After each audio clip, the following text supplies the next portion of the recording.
Assalamualaikum warahmatullahi wabarakatuh. Alhamdulillahirabbil alamin wal aqibatu lil muttaqin wala udwana illa 'alal zalimin. Asyhadu an la ilaha illallah wahdahu la syarika lah. Iyyahu na'budu wa iyyahu nasta'in. Wa asyhadu anna Muhammadan abduhu wa rasuluhu rahmatan wa himayatan wa busyran lil alamin.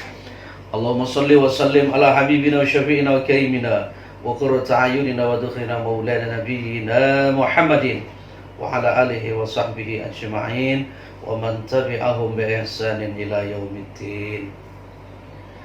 Hadirin kaum muslimin muslimat yang kami muliakan, orang tua wali santri, dedek para santri, semuanya mudah-mudahan selalu dalam lindungan naungan ridha Allah Subhanahu wa taala.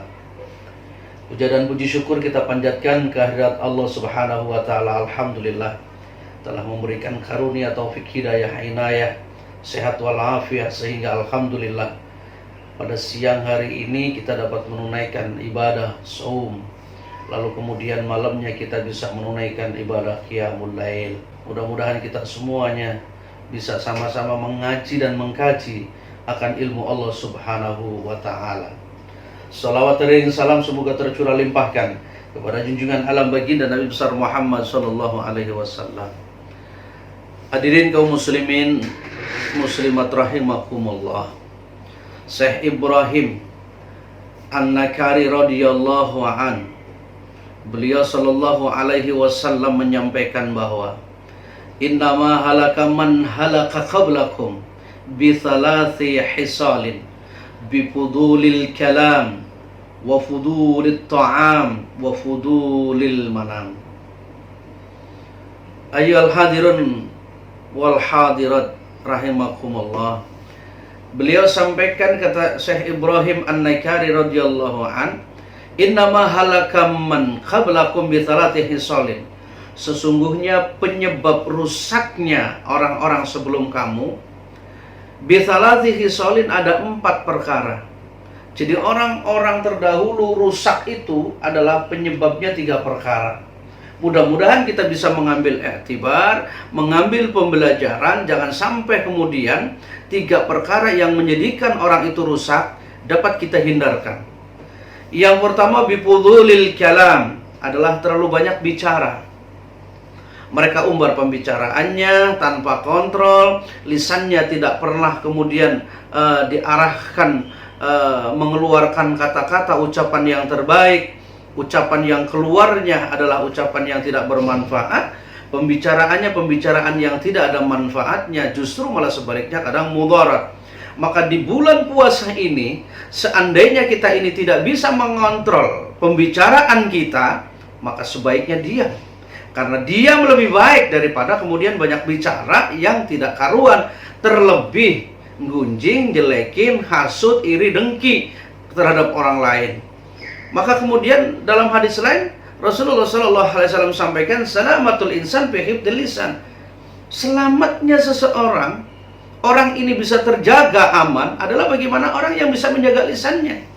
Maka supaya lisannya ini tidak mengeluarkan kata-kata yang kotor, bicara-bicara yang tidak ada manfaatnya, didik mulut kita. Terapi mulut kita adalah dengan selalu berzikir kepada Allah Subhanahu wa taala. Ini di bulan suci Ramadan kesempatan bagi kita untuk memperbanyak zikir, memperbanyak membaca Al-Qur'anul Karim. Yang kedua, kata Syekh Ibrahim An-Nakari radhiyallahu an, yang kedua adalah terlalu banyak makan. Hidupnya hanya untuk makan, pendek kata hidup hanya untuk makan. Harusnya yang benar makan untuk bisa bertahan hidup, untuk ibadah kepada Allah Subhanahu wa taala. Maka puasa mendidik kita untuk mengatur pola makan kita. Terlebih sekarang kondisi bangsa Indonesia yang sedang menghadapi cobaan musibah, menghadapi cobaan di mana kemudian banyak saudara-saudara kita yang hidup dalam keterbatasan. Maka kemudian puasa mengajarkan kita bagaimana orang lapar itu rasanya. Maka ketika kita merasakan bahwa lapar itu kemudian tidak enak, maka akan terbangun sifat sosialnya. Kalau kemudian kita yang punya uang, punya harta lebih, lalu kemudian tidak makan, berasa tidak enak karena menahan lapar, bagaimana dengan saudara-saudara kita yang setiap saat memang menahan lapar? maka tumbuh dari situ akan mampu berbagi kepada orang lain.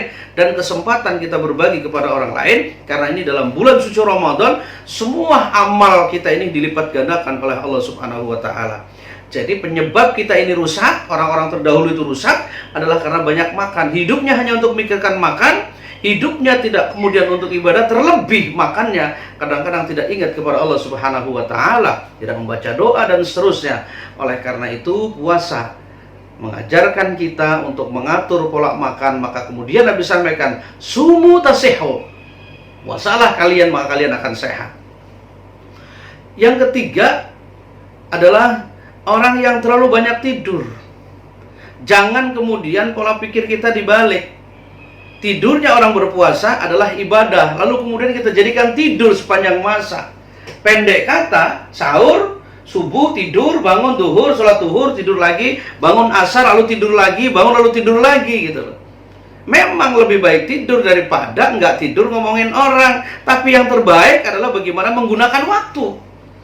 Untuk sebaik-baiknya kita gunakan. Kenapa? Karena bulan yang penuh maghfirah, bulan penuh rahmat, bulan idkum minan nar, kita gunakan dengan sebaik-baiknya. Jangan hanya untuk tidur. Kita akan jadi orang celaka, kita akan jadi orang tidak ada manfaatnya, tidak berguna kalau kemudian hanya untuk tidur dalam hidup ini. Ingat bahwa Allah ciptakan kita untuk ibadah. Maka di bulan Ramadan ini ayo perbanyak. Waktunya tidur kita tidur, waktunya istirahat kita istirahat, waktunya kita beramal kita beramal. Jangan semuanya dur untuk tidur. Jangan punya dalil naumus shaim ibadah. Tidurnya orang puasa itu adalah ibadah, lalu tidur melulu gitu. Tidak. Maka gunakan sebaik-baiknya untuk beribadah kepada Allah Subhanahu wa Ta'ala. Mumpung ketemu dengan bulan suci Ramadan, mumpung Allah temukan kita dengan bulan yang penuh rahmat, bulan yang penuh ampunan ini. Kita perbanyak baca Al-Quran, tidurnya dikurangin, zikirnya ditambahin. Demikian, terima kasih. Assalamualaikum warahmatullahi wabarakatuh.